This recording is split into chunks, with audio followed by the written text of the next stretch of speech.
Well, good morning, everybody, and happy Wednesday. Welcome to Webinar Wednesday. We're kicking off back for the fall. So I'm glad to see everyone who has joined this morning. And so I'm really excited about our topic today. We have a new educational trunk out there that has been added to our collection. And we're excited to have Jeannie and Mari from the pharmacy department at NDSU to share with us what they created and talk to us how we use it. And I'm really excited because this is going to be a hands-on one, so everybody gets to participate. But before we get started, I just want to remind you about the 4-H educational truck publication. I sent it out a couple weeks ago or so. I'm going to try to share my screen now. So this is the publication from 4-H educational trunks, and it is on the Google Drive. So if you go to like the projects tab and go to educational trunks, you're going to find this publication. And so this is fresh and new as of about 2 weeks ago, and it matches our project areas with our project guide. And then if you look on page 7, let's see, STEM starts on page 6, but page 7, you're going to find the prescription puzzle, a compounding escape adventure. And that's what we're going to be going over today. So this is a good resource to give to your volunteers, club leaders, just to have some things to do with their clubs and to possibly use these trunks. So I'm going to turn it over to Jeannie and Mari, and they can introduce themselves and tell you about themselves and get started.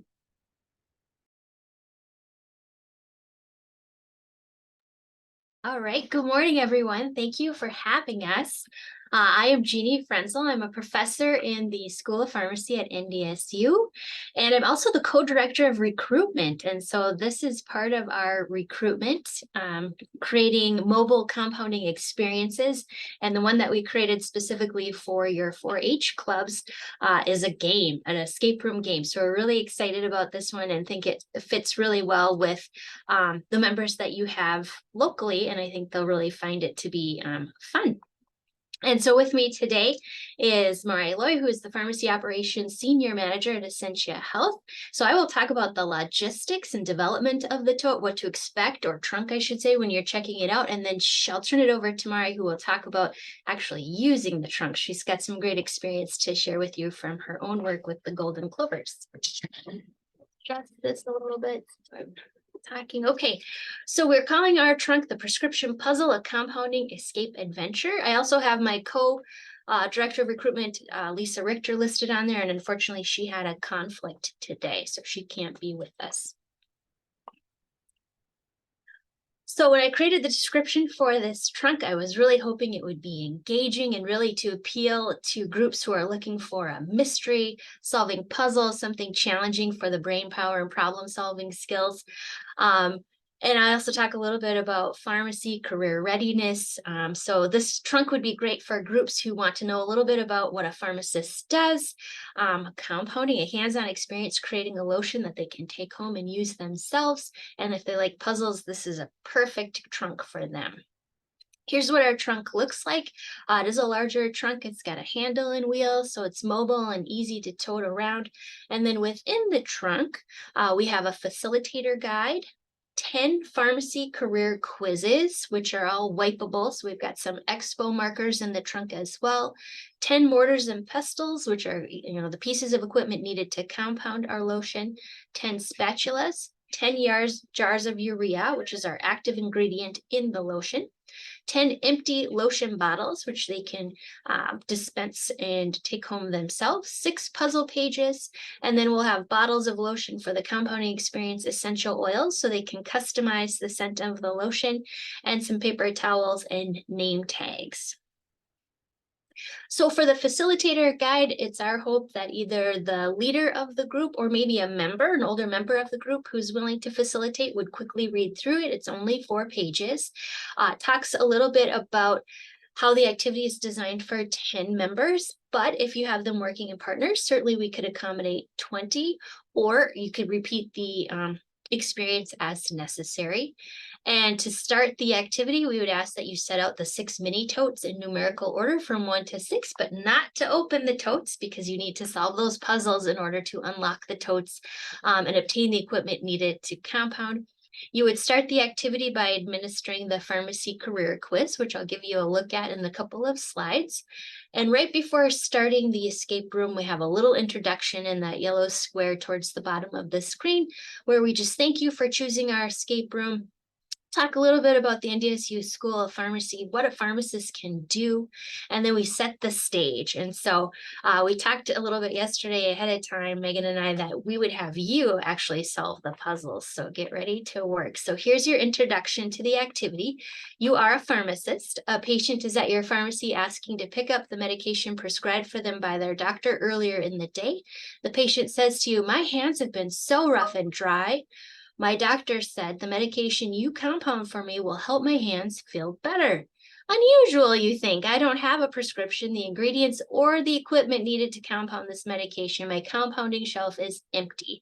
Work as a team to solve the escape room puzzles and unlock the information, equipment, and ingredients needed to compound a non-prescription lotion. Good luck. And so that launches the activity. And then the remaining 5 through 9 steps just kind of give you a little extra information about the game. So after reading that introduction, there will be a separate sheet that's not in one of the mini totes, which will be the first puzzle. And so I'll show you that next. The puzzles, as the participants are solving the puzzles, they'll write the answers on top of the mini totes using the Expo marker. So it would be great if the facilitator checks the work so that we know the tote's ready to be unlocked. And the key to all of those puzzles are on the next page. And then once all those mini totes, the puzzles have been solved and the mini totes are unlocked, you will have all the equipment needed to compound a lotion. So you can wrap up the activity with compounding. So also within this guide, we've got our tote inventory, so just the general trunk contents that I just described. And then in each of our mini totes, what should be in each of those totes. The puzzle answer key is on the remaining page, which I'm going to scoot past so you guys don't see the answers. And then we've got a quick guide on how to compound a lotion. But I've got a second guide for the members, which is pictorial and goes into more detail. This is really just kind of a backup guide for the facilitator to be able to follow along and help out as the participants are compounding. So here's our pharmacy career quiz if you'd like to take it. I just took it. Turns out I'd be a great geriatric pharmacist. So I'll give you a minute to do that.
So hopefully you all have a new profession in mind, and we have some little "hello, my name is" tags within the trunk. We thought it would be cute for the member to write their name and maybe the type of pharmacist they might be someday. So that's just something cute you can do ahead of time to get everyone in the mindset of pharmacy and what a pharmacist can do, because there are so many possibilities. Here's just what the mini totes will look like. Again, there are 6 totes and there are 6 puzzles needed to be solved before we can enter into those totes. Once all those puzzles are solved, you will have the equipment shown towards the bottom of the screen. The little white jar has the urea, which is the active ingredient for the lotion. We've got the glass mortar and pestle, as well as a bottle of lotion. And then the tiny clear bottle is what they will put their own lotion in before they are ready to leave for the day. So here is our first puzzle. We're ready to launch the game. I tried really hard to kind of throughout all of our different puzzles teach about pharmacy. So this particular one talks about what a pharmacy is, why you would go to a pharmacy, and what pharmacists do. So there's a little blurb at the top that will give you a little extra info or career readiness for becoming a pharmacist. And then we've got the solve the puzzle part, which is what I'll read to you and then have you solve our puzzles. So all medicine that a patient gets from a pharmacist requires a prescription. A prescription is a special paper that a doctor gives you when you're sick and need medicine. The prescription tells the pharmacist what medicine you need, how much you need, and how often to take it. Only the pharmacist can give you the medicine with a prescription, so it's like a secret code that only the doctor and pharmacist understand to make sure you get the right medicine to help you feel better. Without a prescription, you are unable to compound the medicine for the patient. You will need to call the provider, Deb Fahib, MD, for a new prescription. So feel free to unmic and work together, or if you want to put your answer in the chat, it's time to solve the first puzzle.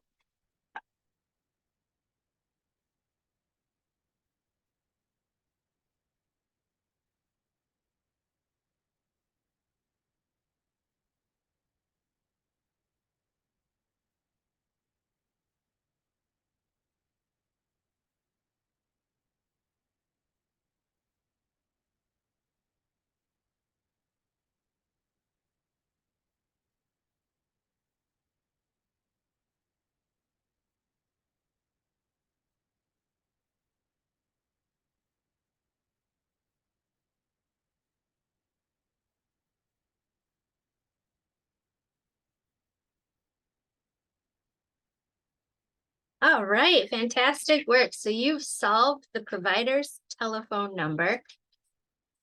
And what will happen next is your members can write this with the dry erase marker on top of mini tote number 1. Use that facilitator guide with the answer key to determine that it is the 452615892. And now we've unlocked that first tote. So once that tote is unlocked, you can see in the upper right-hand corner what you have in the second or the first tote for your next puzzles to unlock the second tote.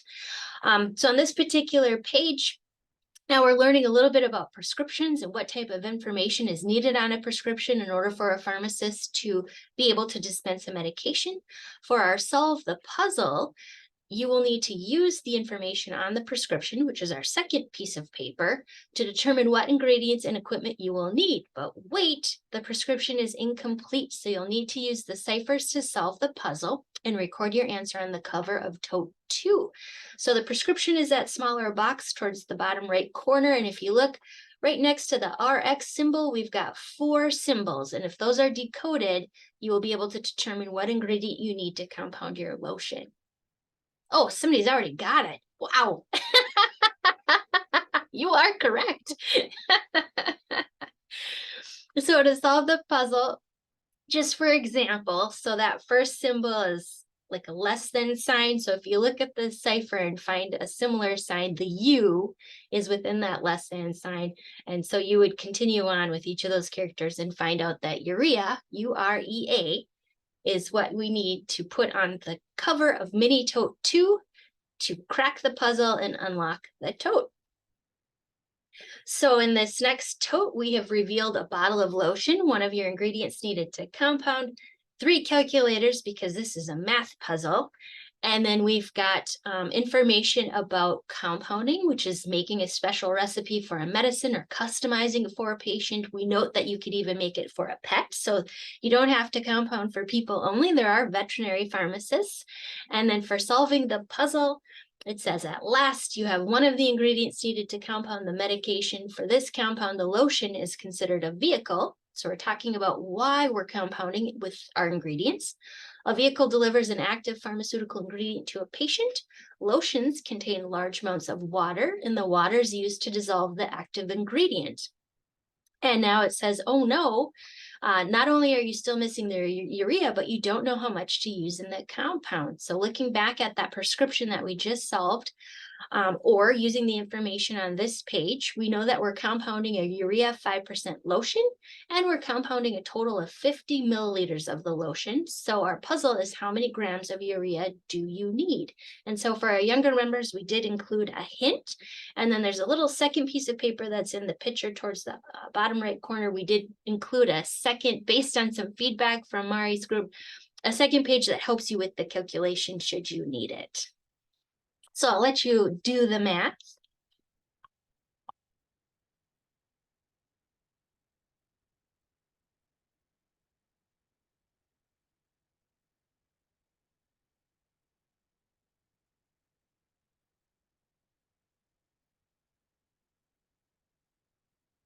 Rebecca, you're an ace at these. I'm too math and science. That's awesome. So, and it's great to see, you're quickly getting them. So we know that they're not too hard, hopefully. So it'll be 2.5 grams that go on the top as our answer for tote 3, which would unlock this tote. And now we finally have our active ingredient. So that tiny little vial there is our urea. It's already pre-weighed in the 2.5 gram quantity. So it's ready to go for the students. So no scales or balances needed. We tried to make this as easy as possible. On this page, we talk about the active ingredient, which I think is very interesting. The reason we're using urea is it's a keratolytic, meaning it'll break down the protein on the outer layer of the skin. It's going to slough off those dead skin cells and make your skin smooth and soft. And so that's, if they take a look at the urea before they start to put it in the mortar and the pestle, they'll see that it's kind of a white crystal. It's very grainy and also very rough. It might not feel very good on the skin. And so that's helping, hopefully the members understand that we're going to use our mortar and pestle to crush it, our lotion to dissolve it, and we're going to have a nice lotion at the end of this whole process. To solve the puzzle, now our patient's getting annoyed. They're wondering what's taking so long to make the compound. We have our ingredients, but we don't have any equipment. And so what would we use to crush the urea, solve the rebus, and record your answer on the cover of tote 4?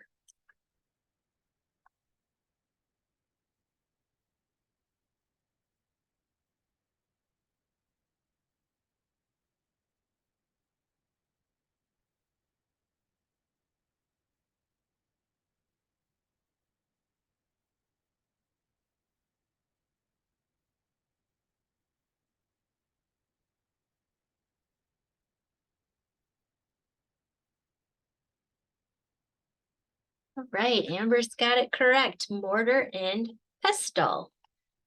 That would be recorded on the cover of mini tote 4. And now we have unlocked that tote and we have our mortar and pestle as well as the spatula. So we're starting to gather up all of our equipment.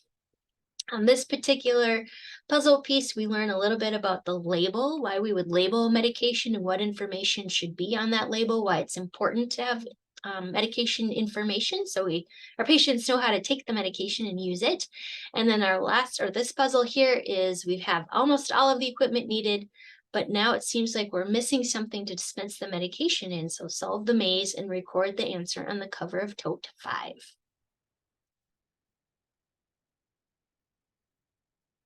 Lotion bottle. Thank you, Annette. That is correct. So lotion bottle would be written on the top of mini tote 5. Now we have a lotion bottle. And the last puzzle, just for fun, we're almost ready to compound. This particular puzzle lets them know that the lotion they compound can be taken home and used. And after they've compounded the lotion, they can customize it. So now we need to solve a Morse code key to solve tote 6. This puzzle, now that I see it on our slides, you would actually need the puzzle piece on top of the mini tote as well as the Morse code to be able to do that. So I don't think you'll be able to do that as I flip back and forth. So I'll give this one to you. This one's fragrance. And so when we unlock this mini tote, now we have our essential oils so they can customize it. Most students like coconut. That's kind of our number one scent right now. Tropical flavors. We've got apple and banana and pineapple and chocolate and all the good things. So they can scent it whatever they like. And then they get a congratulatory piece of paper in this last tote. Congratulations, you solved all the puzzles. It's time to compound. Follow the compounding instructions. And so the image you see here are all those pieces that we just unlocked through our puzzle solving. We've got the bottle of lotion, the mortar and pestle, a spatula, pre-weighed urea, 2.5 grams, essential oil of their choice, and then the bottle that they can dispense in and take home with them. We got all of these from those locked mini totes, but in the general trunk, we have 9 other sets of the same equipment for the remaining members of the group. And then again, remember, if you wanted them to work in partners, I do have an extra 10 of everything. So 20 total in the tote as well. So we can accommodate more. And if you happen to know that you're checking the trunk out to someone who has a much larger group, we would be happy to accommodate those numbers. If you let us know ahead of time, we can run over the extra supplies needed to compound as many lotions as you like. So this is just the procedure for a lotion. If the members are able to follow along themselves, they can certainly do this independently, or the facilitator could walk them through step by step. But it's very simple. They'll simply take the urea pre-rate, pour it into their mortar and pestle. Here are the picture instructions, which might be helpful as I walk you through it. They'll use the pestle to grind the urea into a very fine powder. Then they'll add 20 pumps of lotion to the mortar and mix it up. We're dissolving that urea, so we've got a nice smooth lotion. The trickiest part of this whole process is actually getting the lotion into the lotion bottle. So I will admit it can be messy, and that's okay. And so they would just put the spout of the mortar right at the opening of the bottle and use the spatula to just slowly get that lotion into the bottle. Once they have all the contents of the mortar into the lotion bottle, they can just simply pump more lotion into the bottle. To make it really easy, we just say to the top edge of the label, so they don't necessarily have to measure it out specifically. And then if they desire, they can use an essential oil. We recommend 10 drops, scent of their choice. Certainly do not have to use a scent, and they can use more or less. It's dependent on how the student would like it. They'll put the cap on the bottle, shake the lotion to mix, and then when done with the mortar, pestles, and spatula, it would be great if they were washed, but if there's no soap and water available, just simply wiping them out is good. We have dishwashers here in the School of Pharmacy, so we can certainly clean things up for you afterwards as well. Upon return of the tote to whoever's maintaining it here on campus, I do have a very specific inventory, which is also in the tote, which so whoever's checking it in can take a look and see what might be missing. And then we do have an admin assistant. Her contact information is at the top, who will coordinate replenishment. So there's nothing to do on your end, nothing to purchase. In addition, we will always take care of the restocking, as long as when it comes back to campus, we know that it needs to be restocked. We very much hope that this is a very popular trunk. We love to share what we do. We think compounding is super fun. So we want to make this as easy as possible. The last thing we have in the trunk is we do have a little survey. It's 6 questions. We just want feedback on the trunk. This is the first time we've made something like this. So if the members are willing to give us a little information, we just ask if they would recommend this to other 4-H clubs, if it's an effective way to learn about pharmacy, if they thought they could work as a team, and maybe if we got them a little bit more interested in pharmacy, and then what they liked and didn't like. And so there's a mailing envelope in there that completed surveys can go into, and we will collect those periodically just to see how we're doing. And we love feedback here. So I think I worked on the development of this tote probably for a year, and I had it piloted by multiple student groups. And then Mari finally took it on the road and did our final pilot of it. So I think we have it in a good spot, but there's always room to grow. So before Mari takes over and tells us about her experience, I would be happy to answer any questions you might have about the trunk or the puzzles.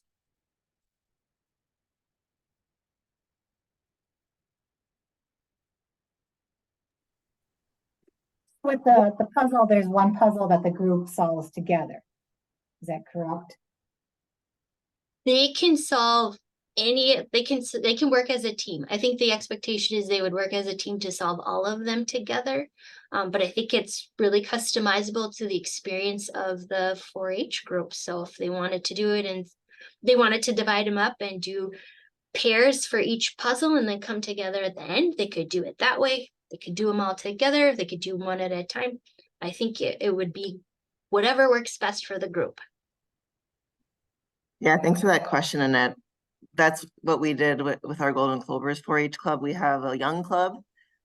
So we paired some of our older kids with our younger so that they could have the experience of, but they're not going to be doing percentages when they're 5 years old. But them being able to like, oh, this is a this is a calculator and we're doing math right now. And then some of them are picking it up real quick.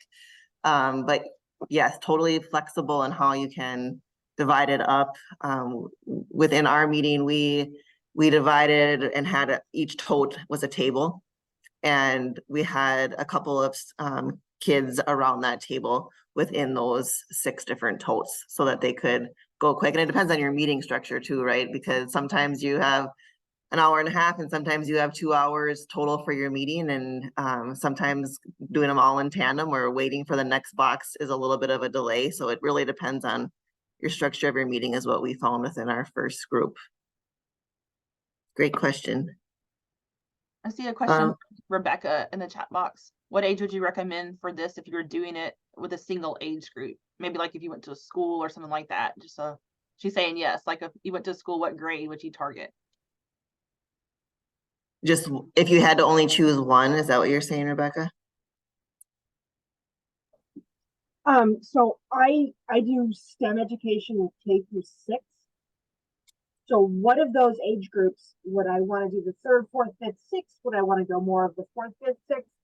What would be my optimal grade levels to think about doing this with? So we did it, we did within the Golden Clovers, we had 5-year-olds through, I think our oldest last year when we did it was probably 15. So quite an age range. If I had to pick one, it depends on your group, of course. The trickiest one is going to be the percentage, but then Jeannie has that quick hint of how to do that calculation too, and you can kind of go over that quick if you only could choose a kindergarten group. But if I had to pick an age, I probably would say like 5th. But we are doing the same activity with high schoolers also, as far as the compounding activity. So I think the sky is the limit. Like some of the puzzles might be a little simple for them, but if they can be paired with the younger group, they can have that teaching opportunity too. And then it's not that it's, oh, this is an easy thing for a high schooler. But we've also taught this, we do a little bit different trunk design in our high school group. It's just more of a, this is what a pharmacist does, this is what a pharmacy technician does, more of a PowerPoint presentation, and then this same activity without the puzzles. So if that is a possibility too, I mean, you would just have to, you just wouldn't have the escape room component of it with that activity, if that makes sense. And I would comment that my 3rd grader was looking over my shoulder as I was putting this together, and he was solving the puzzles so quickly. So I think 2nd, 3rd, 4th grade, very, very easily done as well. And to Mari's point, we do have a mobile compounding tote with the School of Pharmacy that accommodates 20 or in partners 40 students, which is only compounding without that escape room. We would be happy to check that out to anyone who would be interested as well.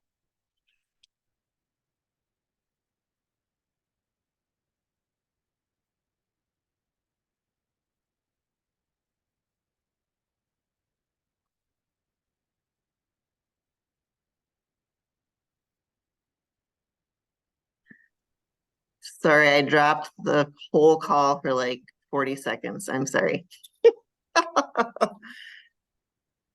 Now I'm back. So there's something that Well, Mari, I do have your results on the screen if you want to talk through those. Yeah, certainly. Well, thanks for having us, everybody. I just want to do a little intro too. So I'm Mari Loy. My hat that I'm trying to wear today mostly is as the leader of the Golden Clovers 4-H Club in Castleton, North Dakota. So I am a 4-H alum, and what I like to think about within all of these opportunities for our 4-H students is to get them career ready and really within our communities, rural and urban, get them to be able to be really high contributory citizens, as all of you are doing within our communities across the state. So I'm a 4-H leader of the Golden Clovers 4-H Club. I have 3 4-Hers. We just had our first meeting of the year on Monday. So Mabel is 11, Jalen is 9, and Toby is just turned 6. So he's in his 2nd year of Clover Buds, but he's been taken along to 4-H meetings for quite some time. What I also think about this is sometimes within the STEM kits. And I just want to make that connection. For me, I was raised in rural Cass County. My dad farmed by Prosper, North Dakota. And so I always joke about farm, F-A-R-M, to P-H-A-R-M.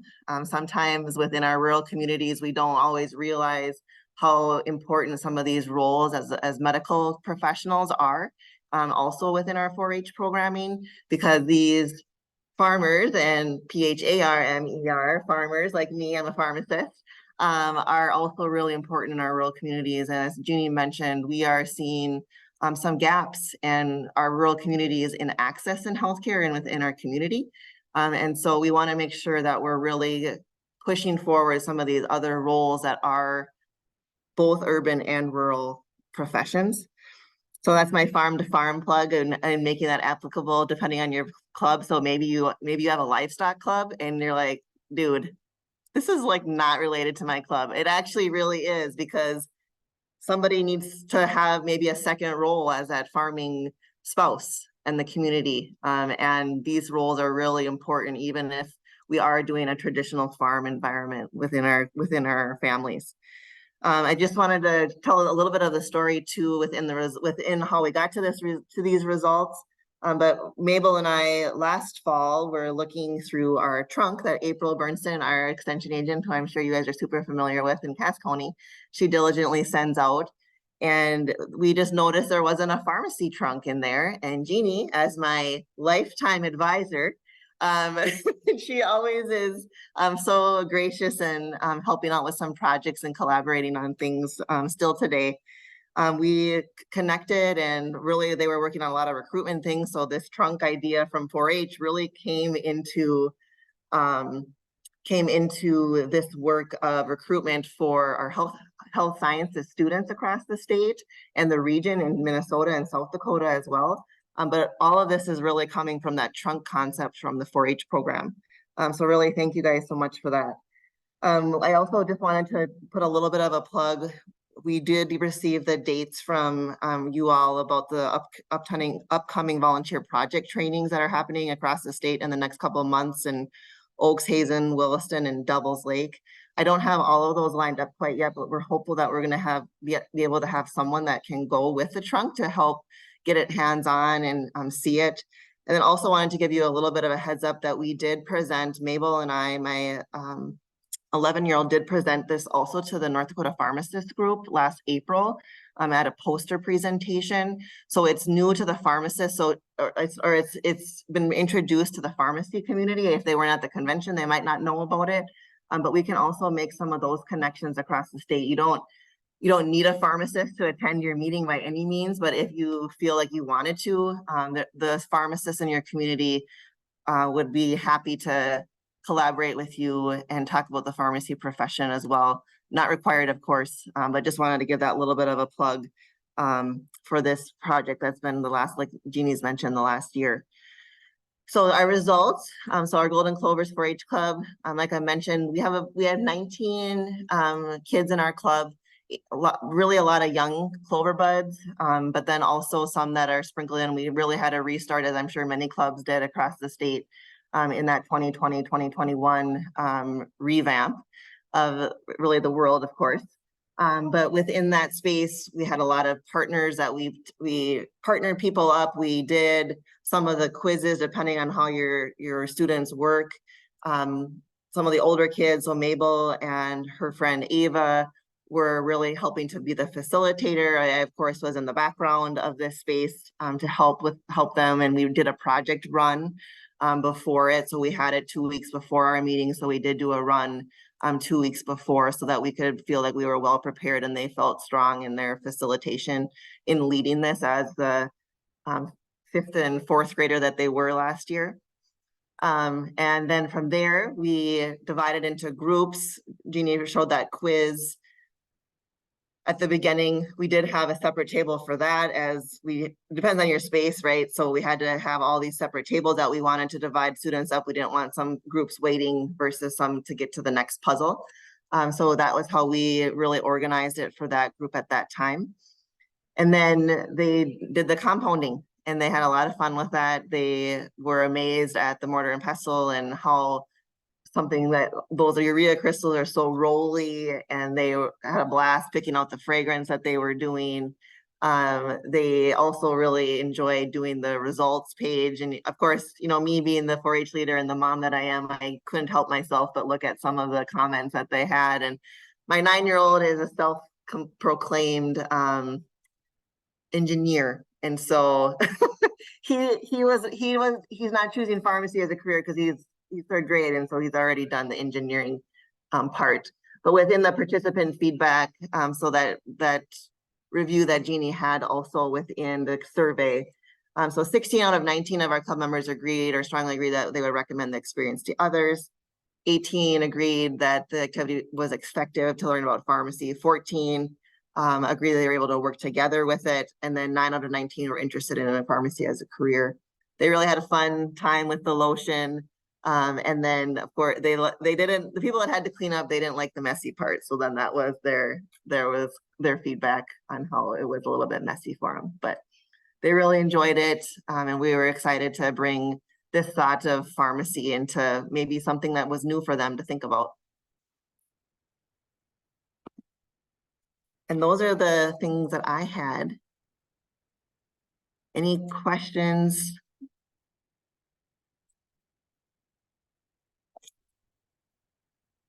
Or additional thoughts? It looks like Monica in vet work, aka animals, we use human pharmacists all the time. Absolutely. Yeah, we're filling, especially in our rural communities, they fill a lot of prescriptions for the vets in the communities. They're also there is a specialty within pharmacy that you can do vet pharmacy. And then also a lot of the pharmacy technician work that is handled in some of our veterinary clinics, if they don't use human pharmacists, they do a lot of pharmacy technician work as vet techs as well in our veterinary offices. So very applicable as well. Thank you for that.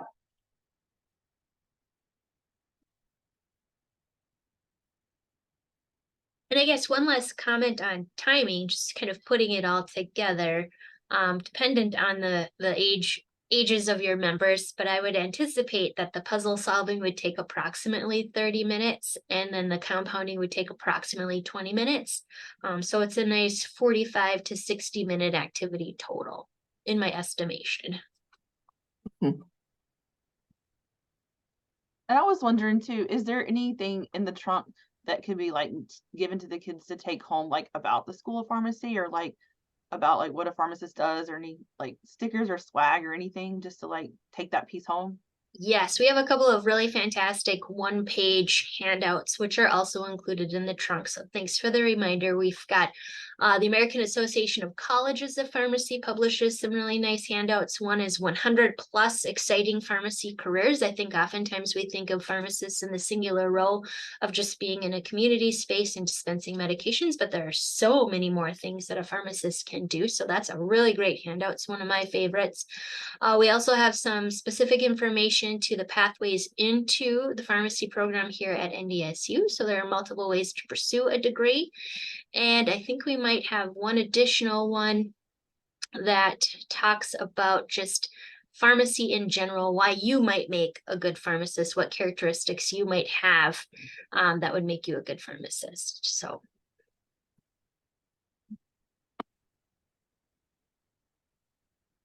Yeah, and I am outside, so I am of NDSU and Extension and the different university departments. But anytime that you guys need me to help promote 4-H as like the #1 NDSU recruiting group, I am happy to be one of those bridge people if you guys ever need anything. Because I think sometimes we're making that bridge right between this 4-H trunk, learning with the students, but also ultimately recruiting professionals for our communities. And then within the avenue of the NDSU School of Pharmacy in this realm, sometimes we forget some of those important connections and how we can grow and develop our communities. 4-H is made for recruitment. It's awesome. And I just want to remind everybody, I know Jeannie said it earlier, but I know a lot of times when you check out a trunk, you have to replace things that your youth used up. And I know that can be kind of a hardship in some of our smaller communities. You can't find these items.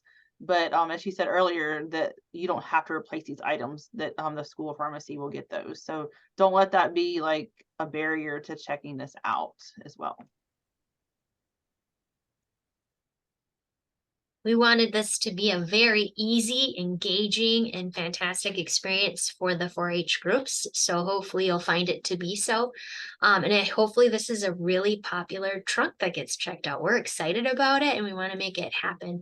And we talked a little bit yesterday about, in our pre-meeting, a second trunk. And so if it happens that this becomes an extremely popular checkout, if we could find ways to get our lotion and urea to a trunk farther away from Fargo-Moorhead, we would be happy to explore that as well.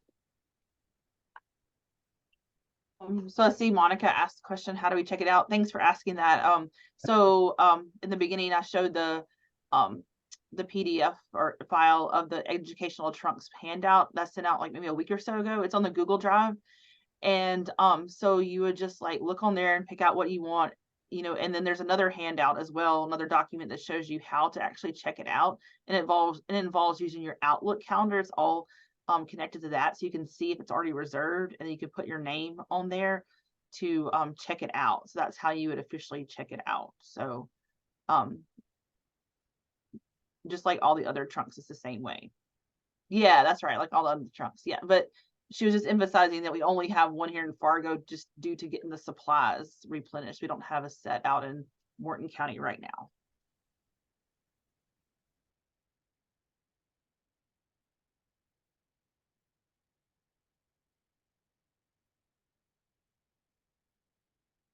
And I guess the only other thing is, I guess there's fall conference coming up. So, just thinking about like if you want to pick it up from, pick it up, or different ways to get a ride for your trunk too, because we can't mail this. It's really big. So think about those things. Are there any more questions for Jeannie and Mari?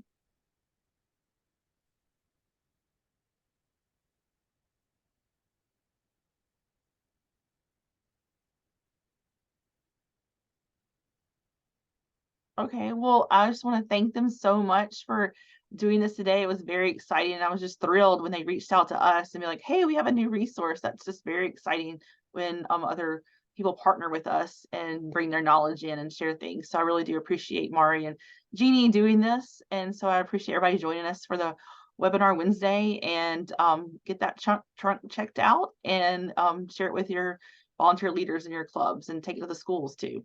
So thank you. Thank you so much. Appreciate it. Thank you very much. Have a great day.